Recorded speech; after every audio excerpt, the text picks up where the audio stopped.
Nama saya Dirahman Afrianto, NIM 19148, kelas C191. Ini saya akan menjelaskan tentang manajemen proses.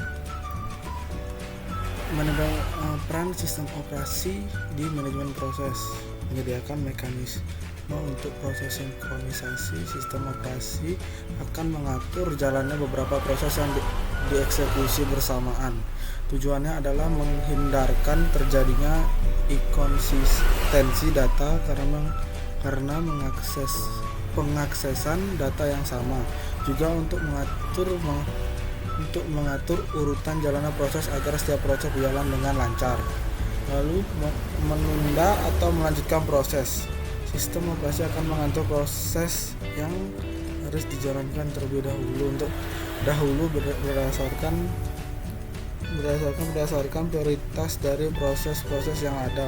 Apabila terjadi dua atau lebih proses yang mengantri untuk dijalankan, sistem operasi akan mendahulukan proses yang memiliki prioritas paling besar.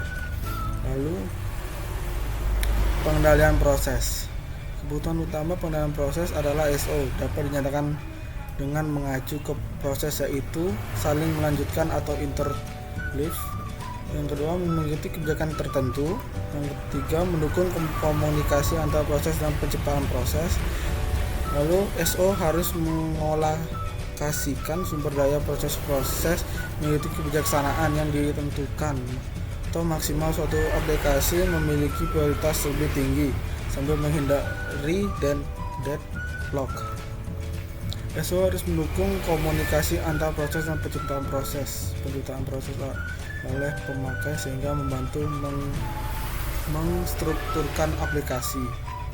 Jadi pada sistem dengan banyaknya proses aktif, proses pada suatu saat berada dalam beragam tahap eksekusinya. Proses mengalami beragam state selama siklus hidupnya sebelum berakhir dan keluar dari sistem. Lalu harus mengetahui state masing-masing proses dan merekam semua perubahan yang terjadi secara dinamis. Informasi ini untuk penjadwalan dan memutuskan alokasi sumber daya. Lalu saya akan menjelaskan tentang proses control block. Tiap proses digambarkan dalam sistem operasi oleh sebuah proses control block atau PCB, juga disebut control block.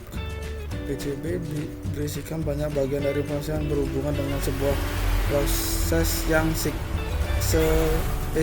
yaitu keadaan proses, program counter, CPU register, informasi manajemen memori, informasi pencatatan, dan terakhir informasi situs I atau O.